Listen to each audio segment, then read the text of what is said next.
Alright mga tropa, so yun, magandang hapon sa inyong lahat. At yung video pala na to, ito yung continuation ng kaninang umaga. So gusto ko lang ipakita sa inyo mga tropa, no, yung pagbibigay natin ng bacterial flushing. So marami kasi yung baka magtanong sa atin na baka hanggang doon yung ginagawa natin, hindi tayo nagbabacterial flushing o hindi naman natin sinusunod yung mga sinasabi natin dun sa mga vlog natin. Para may katunayan mga tropa, gagawin natin yon. So ang oras pala natin is alas 4 ng hapon, so tamang tama magbibigay tayo ng bacterial flushing. So yun, nauuna muna yung bacterial flushing bago yung pagbibigay natin ng patuka. So hanggang ngayon hindi pa tayo nagbibigay ng patuka sa mga tinorga natin kahapon mga tropa, no? Pero bago natin yun bigay yung bacterial flushing, nais ko munang ipakita sa inyo mga tropa itong ginawa kong TP. So may ginawa pala akong TP. So yun, kita nyo nang pawis na pawis ako kasi katatapos ko lang na gumawa ng TP. So yun, dapat pag breeder ka, dapat marunong kang gumawa ng mga TP, ganyan. Dapat marunong kang maging karpentero. Okay, so yun mga tropa, no? So ito yung ginawa natin mga tropa. So hindi ko pa natanggal yung mga yung pinangtali natin. So bali may ginagawa pa akong isa dito, pero hindi ko pa natapos. Gawa nga nung hapon na pupunta pa tayo dun sa baka. Magpapainom pa tayo ng baka mga tropa. So nice ko lang i-share sa inyo ito. Ayan mga tropa, ito yung ginawa natin na TP. Ayan, ayusin natin yung camera para makita nyo ng maayos mga tropa, no? Ayan. So yun, ayan mga tropa, bali napo-fold kasi itong ginawa ko mga tropa. Ayan, ayan, napo-fold siya.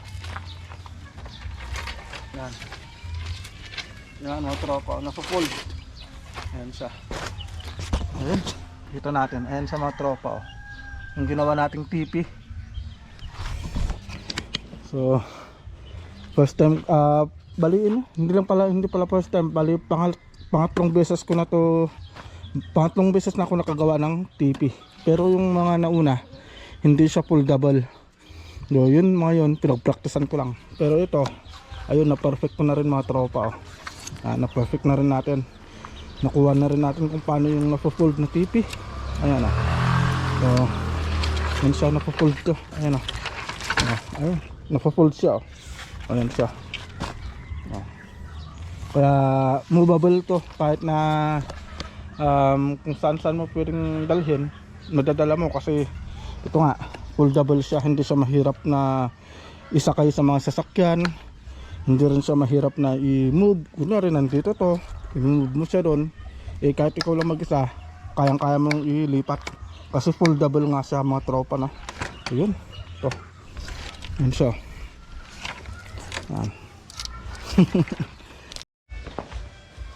So yun mga tropa, no? At nandito na tayo sa may manukan natin.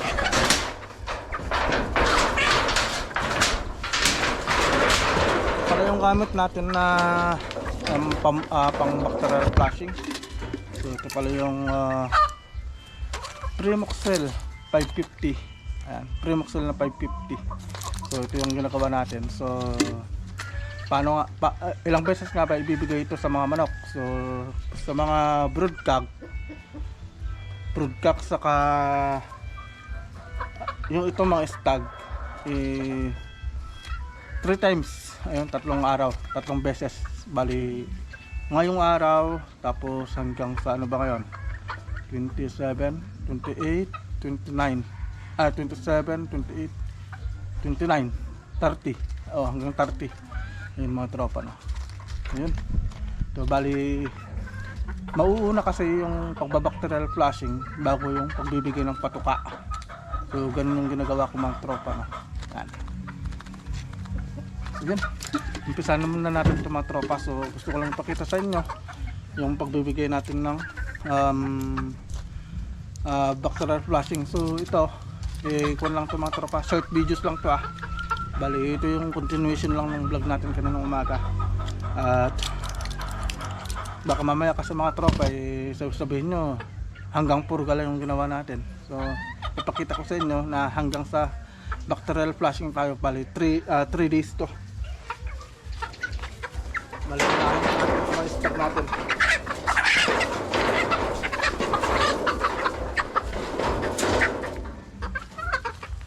Yun mga tropa na. Yan. Yun.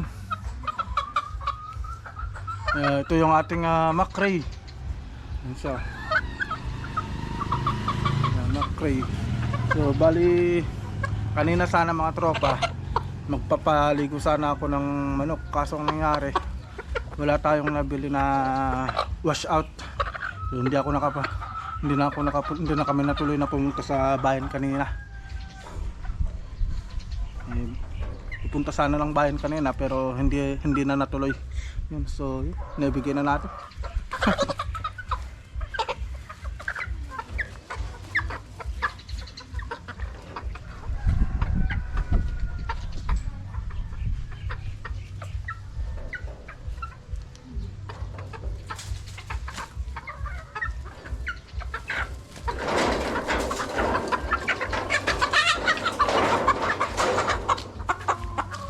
So ito yung pangalawa.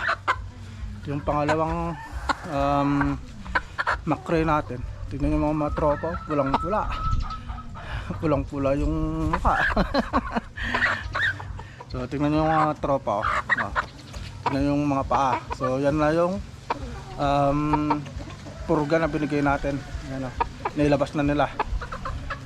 Pero siguro baka sa pagkatapos na natin mag-bacterial flushing, doon na siguro tayo magpaligo. Kasi sa Biyernes pa kasi kami makakapunta ng bayan. Kaya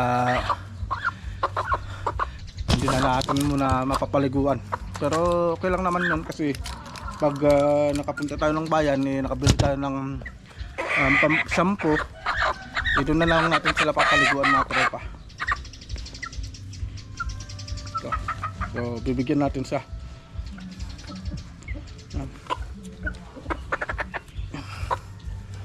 Ito yung macrae natin.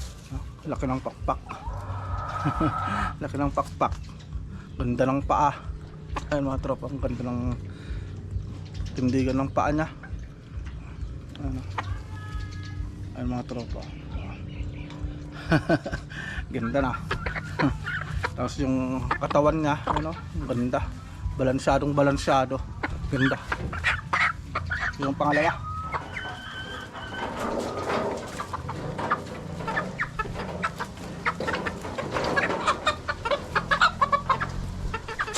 At siyempre ito na yung pinakamalaki natin mga tropa na macrae.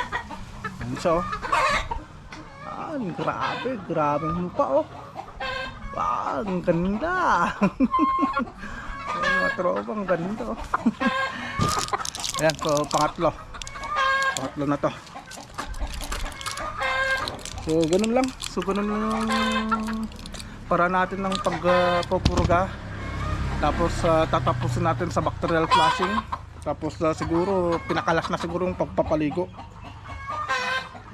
Kasi wala tayong nabili.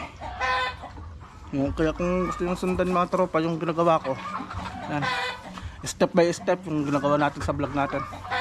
Tingnan yung mga balahibo no? Ganda ng pagkakatubo.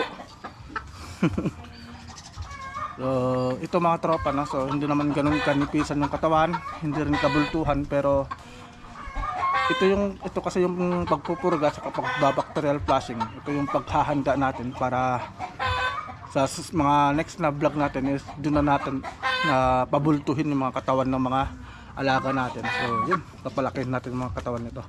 So hindi naman mahirap magpabulto ng katawan ng mga manok, basta healthy lang sila lagi.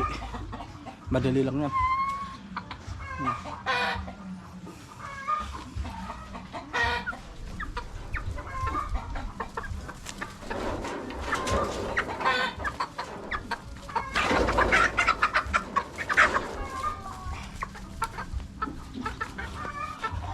At alright mga tropa, so ito na yung white choco natin. Ayan, white Pulang-pula rin yan. So ito white short ko pala natin mga tropa is mas bata siya compared sa mga makri natin. So parang 2 weeks yata yung pagitan o mahigit. Parang kulang-kulang 3 weeks yung pagitan niya ng white choco natin dun sa mga makri natin. Pero okay na to, pwede na itong purgahin. Ano, kasi nasa 4 months naman na to mga tropa. Kasi yung mga yon running for 5 months na rin yung mga makri natin. Tapos yung mga talisayan natin, yun yung mga running for 6 months. So pang-apat.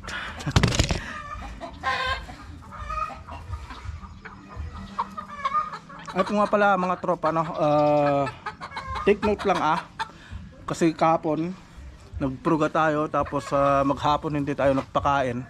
So take note lang natin na pag nagpakain tayo, kunti lang para hindi sila mabigla. So kunti lang ang bibigay natin na pagkain nila.